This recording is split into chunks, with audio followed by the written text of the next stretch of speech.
Hello! ¿Cómo você está? My name is Marcus and I'll be your CELPIP coach for today. This video talks about the common misconceptions many people have about the CELPIP test.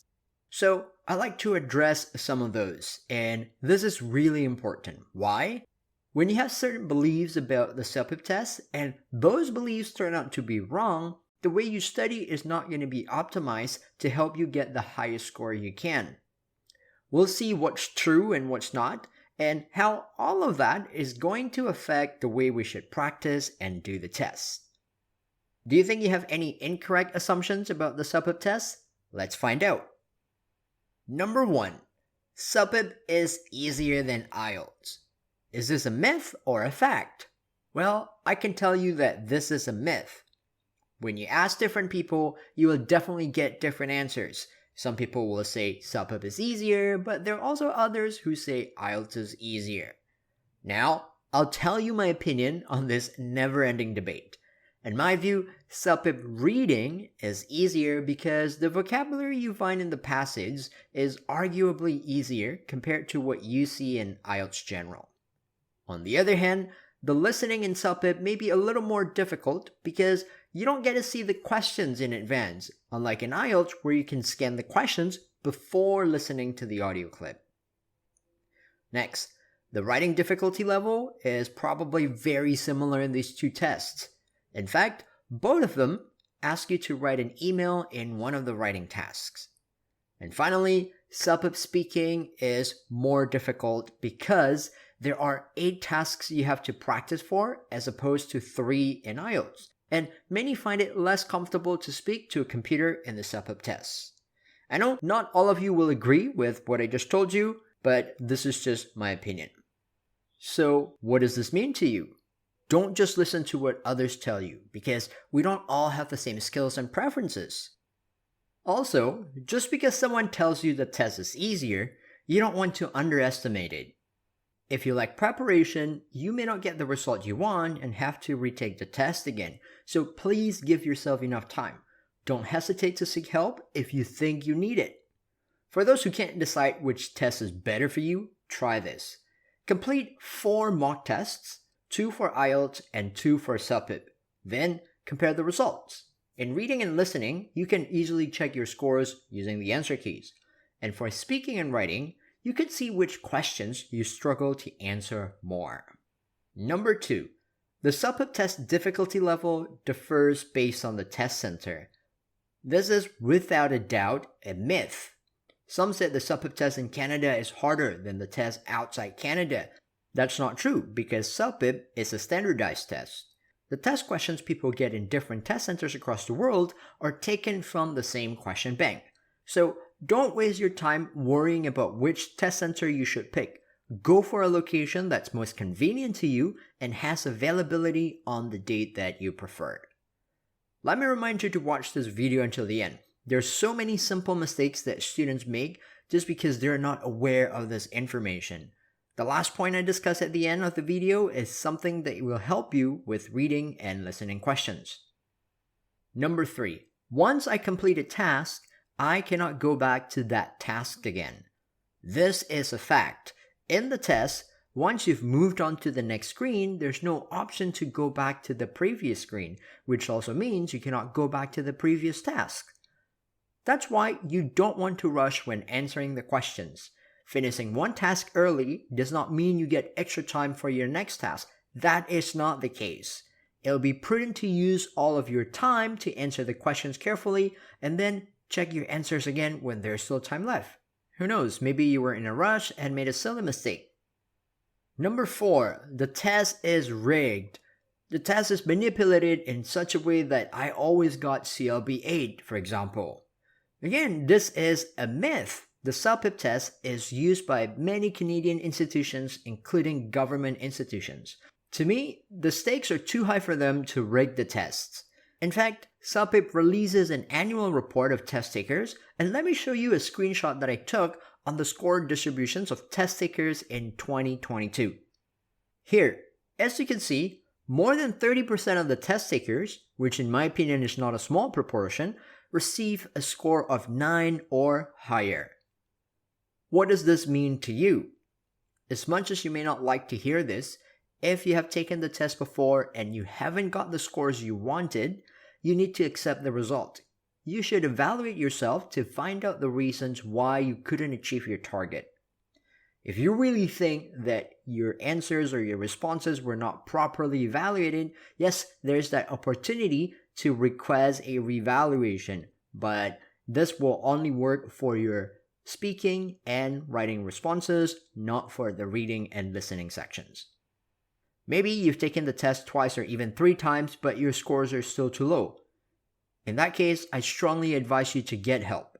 Rather than wasting money taking the test over and over without knowing what to change or what to fix, you'd be better off working with a qualified and experienced teacher to help you. Remember that we are here to help. So you may ask, why should I choose Presto English? We are a CELPIP network member that's recognized by Prometric as a CELPIP preparation course provider. In fact, we have offered CELPIP preparation programs since 2018. You can go to our website or our Facebook page to read testimonials from our past students. After this, we'll take a look at task-specific myths and facts, but right now, I'd like to take this opportunity to tell you about our 7-day online CELPIP training. There's so much that you'll get out of this, but let me tell you what's important. By joining our training, you no longer need to make any guesses whether you're doing things right or wrong because you get detailed, personalized feedback from your coach along with corrections that you can learn quickly to improve your scores. With our practice and mock tests, you will be ready when you take the test next time. Now, we'll talk about the task-specific statements that I've heard which may or may not be true, starting with speaking. Number 5, you need to use big words in your responses. Is this a myth or a fact? If you're trying to get 11 or 12 in your test, then yes, you should use high-level vocabulary in your response. But if you only need to get a 9 in speaking or writing, this statement is not necessarily true. You won't need to use high-level vocabulary that's used by those getting 11 or 12. Will it help improve your score? Sure, if you use the words and phrases correctly. But remember, it's not a requirement. There are still other things that evaluate when scoring your response, like your content quality and listenability for speaking. If you need to get a 9, it's more important for you to make sentences that are clear and accurate. For example, this sentence below will not give you extra points. He looks juvenile for his age. The word juvenile can mean young, but in this sentence, the word is used in the wrong context. We should simply say, he looks young for his age, even though the word seemed so easy and simple. Remember what I said just before, be clear and be accurate, and when you have main ideas, make sure that you expand on them. So, what are the implications of this?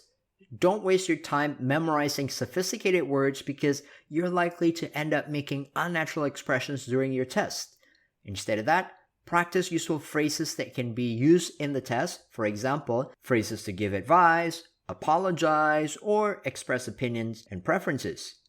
Our speaking videos in this channel give you some examples of those useful phrases, so watch the video guides for all the speaking tasks before you test. Number 6.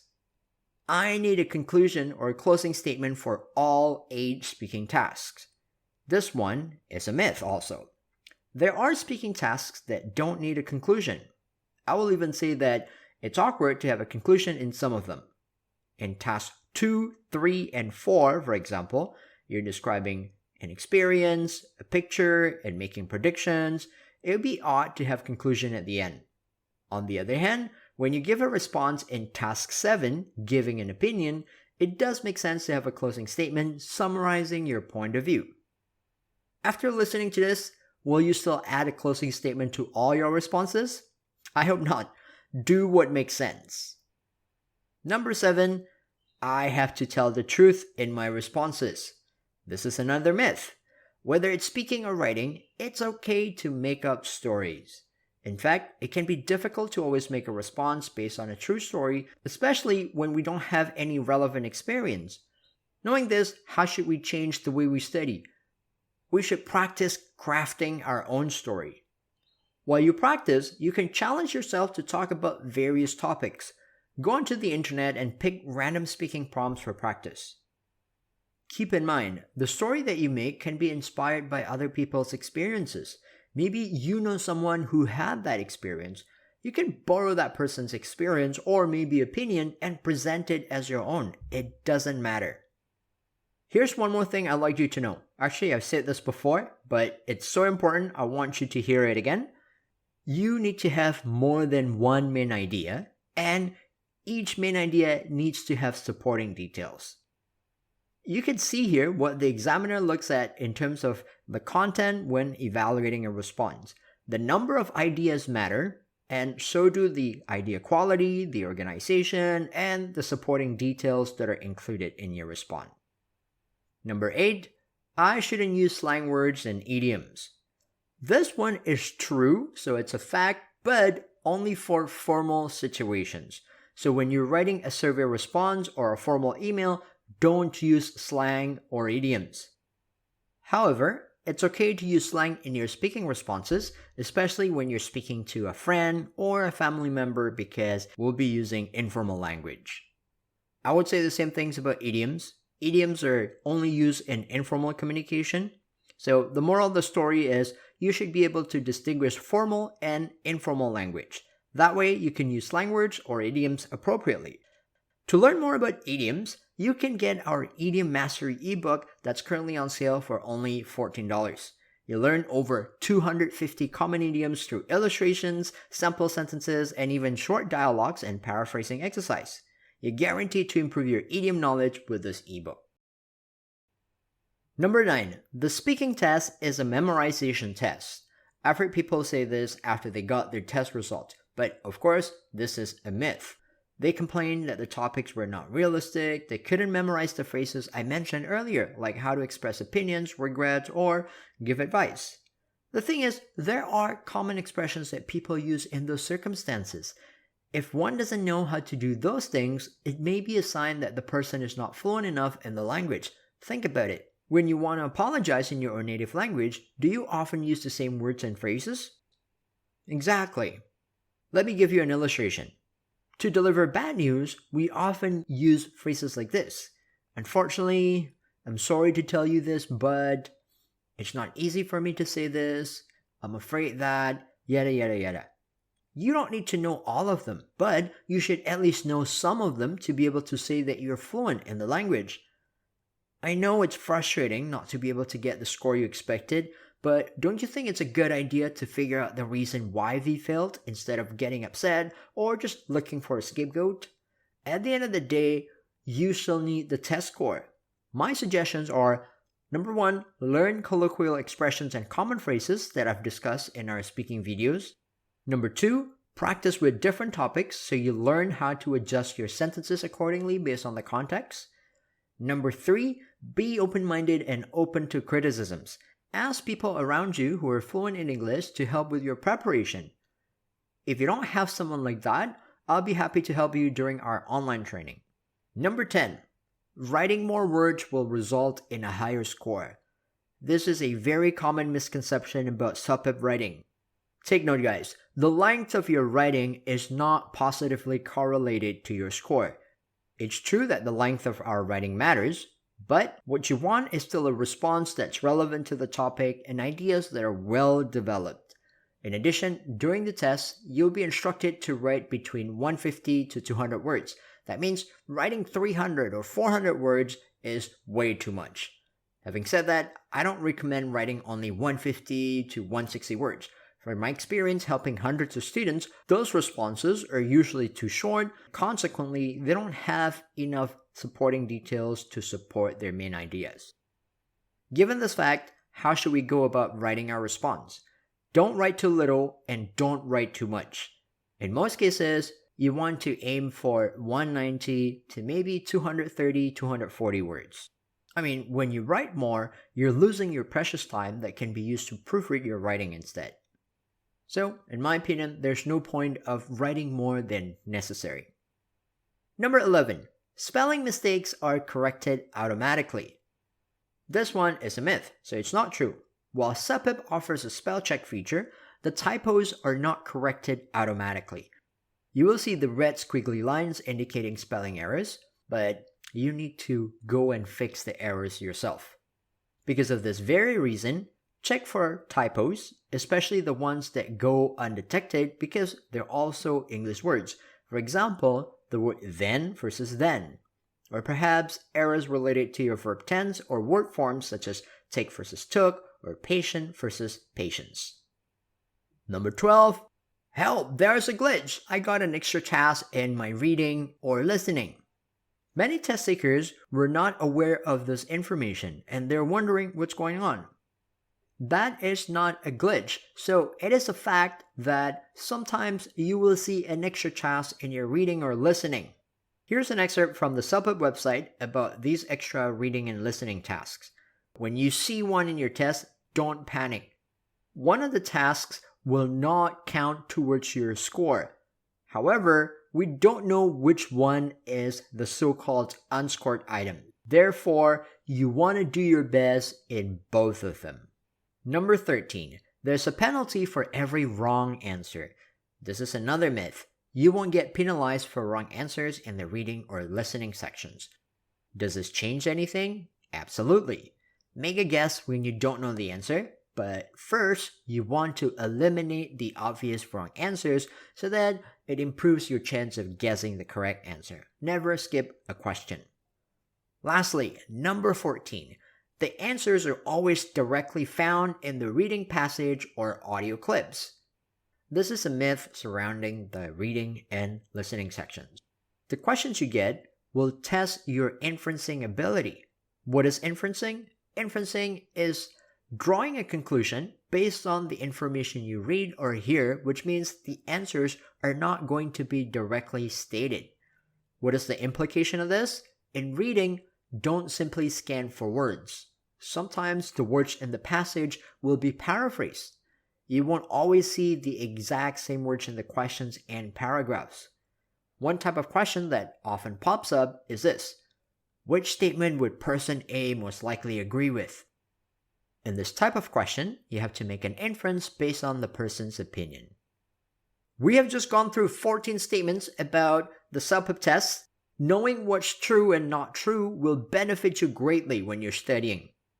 Remember, don't waste your time on things that don't matter. Like, for example, memorizing very difficult words that you're probably not going to be able to remember in the test anyway. I will end this video with brief information about our CELPIP training. For those of you who are about to take the test maybe in the next couple of weeks, this training is designed for busy people like you who need help improving the test scores. We offer flexible training that gives you personalized feedback, which is a proven way to improve in your speaking and writing. Many people never found out what their problems were when they practice alone. But at Presto English, you will work with me and other CELPIP experts, so don't hesitate to join one of our training sessions. I hope I'll see you there.